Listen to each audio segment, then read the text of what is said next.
بسم اللہ الرحمن الرحیم۔ یزید پلید کون تھا؟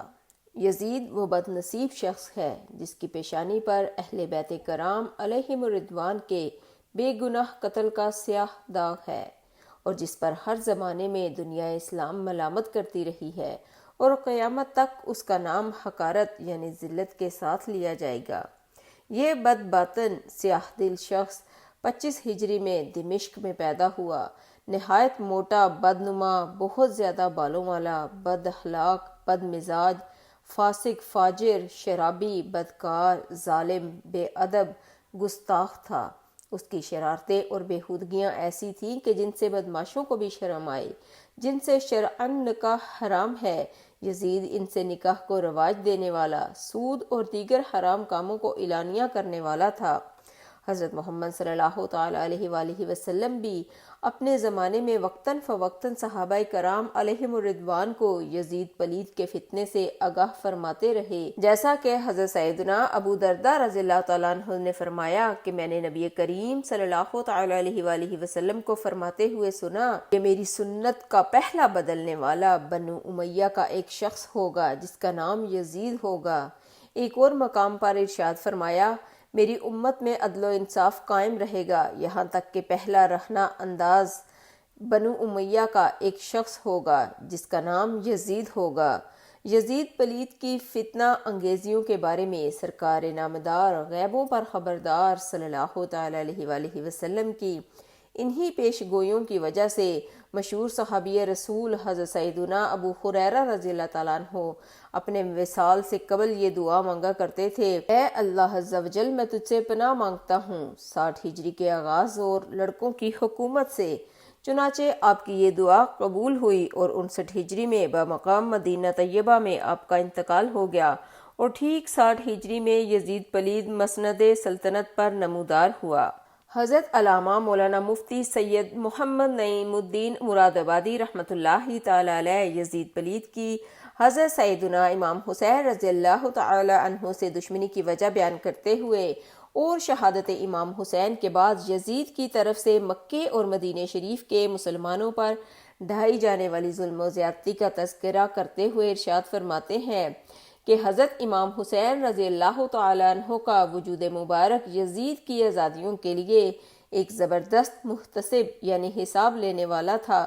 وہ جانتا تھا کہ آپ رضی اللہ تعالیٰ عنہ کے زمانہ مبارک میں اس کو کھل کر کھیلنے کا موقع نہ ملے گا، اور اس کی کسی بھی الٹی حرکت اور گمراہی پر حضرت امام رضی اللہ تعالیٰ عنہ صبر نہ فرمائیں گے۔ اس کو نظر آتا تھا کہ امام رضی اللہ تعالیٰ عنہ جیسے دیندار کا کوڑا ہر وقت اس کے سر پر گھوم رہا ہے، اسی وجہ سے وہ اور بھی زیادہ حضرت امام رضی اللہ تعالیٰ عنہ کی جان کا دشمن تھا، اور اسی لیے حضرت امام رضی اللہ تعالیٰ عنہ کی شہادت اس کے لیے باعث مسرت ہوئی۔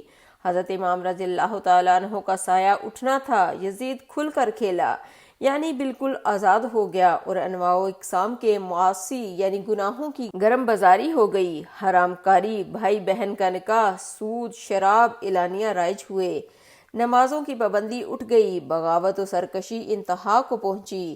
حباست نے یہاں تک زور کیا کہ مسلم بن عقبہ کو 12,000 یا 20,000 کا لشکر گراں لے کر مدینہ طیبہ کی چڑھائی کے لیے بھیجا۔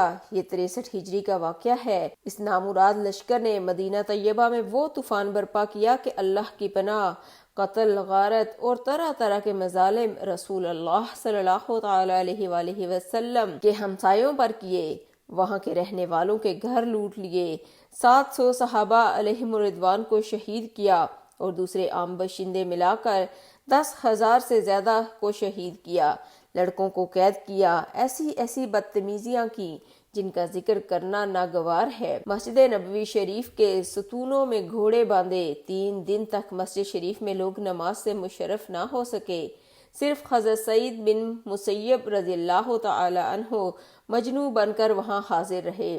حضرت سیدنا عبداللہ بن حنظلہ رضی اللہ تعالیٰ عنہ نے فرمایا کہ یزیدیوں کی بری حرکات اس حد تک پہنچ گئیں کہ ہمیں اندیشہ ہونے لگا کہ ان کی بدکاریوں کی وجہ سے کہیں آسمان سے پتھر نہ برسیں۔ استغفر اللہ۔ پھر یہ شریر لشکر مکہ مکرمہ کی طرف روانہ ہوا۔ رستے میں امیر لشکر مر گیا اور دوسرا شخص اس کا قائم مقام کیا گیا۔ مکہ معظمہ پہنچ کر ان بے دینوں نے منجنیق پتھر پھینکنے کا آلہ ہوتا ہے جس سے پتھر پھینک کر مارا جاتا ہے، اس کی زد بڑی زبردست اور دور کی مار ہوتی ہے، اس سے پتھروں کی بارش کی۔ اس سنگ باریک سے حرم شریف کا صحن مبارک پتھروں سے بھر گیا اور مسجد حرام کے ستون ٹوٹ پڑے اور کعبہ مقدسہ کے غلاف شریف اور چھت کو ان بے دینوں نے جلا دیا۔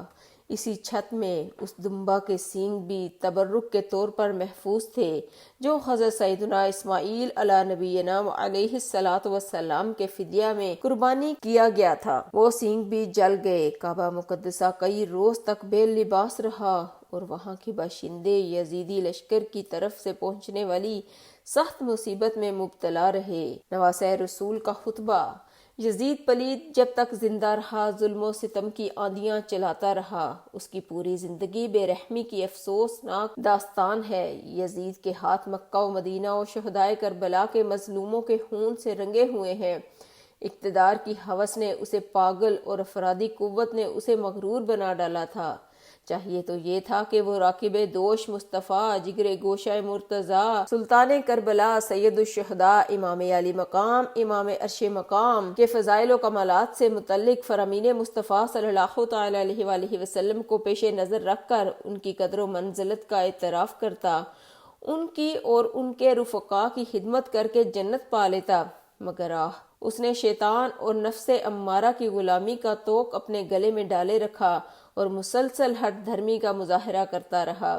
بلاخر اپنے ناپاک منصوبے کو عملی جامہ پہناتے ہوئے اس ظالم و جابر و فاسق و فاجر نے گلشن اہل بیت کو جس بے دردی کے ساتھ اجاڑا اور پیارے آقا مکی مدنی مصطفیٰ صلی اللہ تعالی علیہ وآلہ وسلم کے نازک و خوشنما پھولوں کو جس بے دردی سے مسلا، اس کے تصور سے ہی روح کانپ جاتی ہے اور پلکیں بھیگ جاتی ہیں۔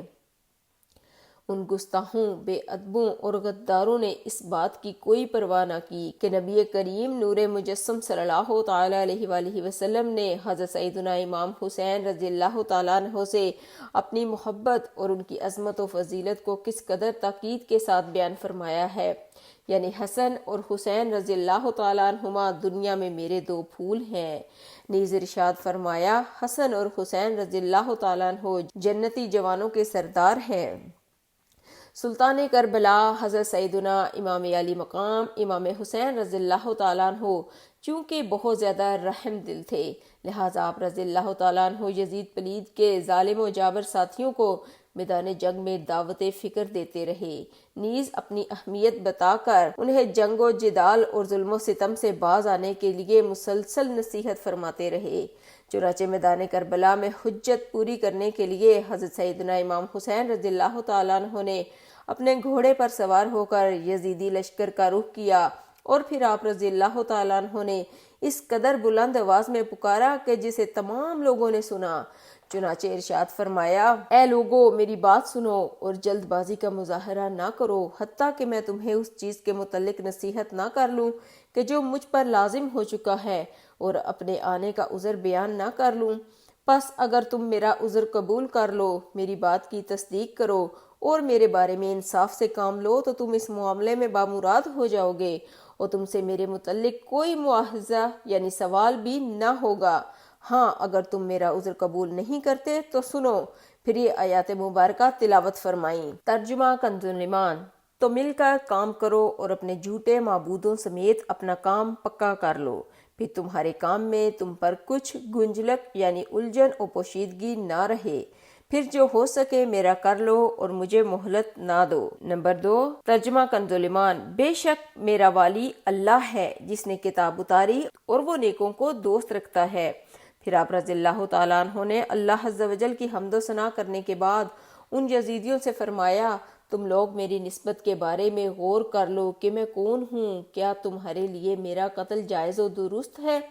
کیا میں تمہارے نبی کا نواسا نہیں؟ کیا سید الشہداء حضرت سیدنا حمزہ رضی اللہ تعالیٰ عنہ میرے والد کے چچا نہیں؟ کیا حضرت سیدنا جعفر طیار رضی اللہ تعالیٰ عنہ میرے چچا نہیں؟ کیا تم تک میرے اور میرے بھائی سے متعلق رسول اللہ صلی اللہ تعالی علیہ وآلہ وسلم کا یہ ارشاد نہ پہنچا تھا کہ تم دونوں نوجوان جنت کے سردار ہو؟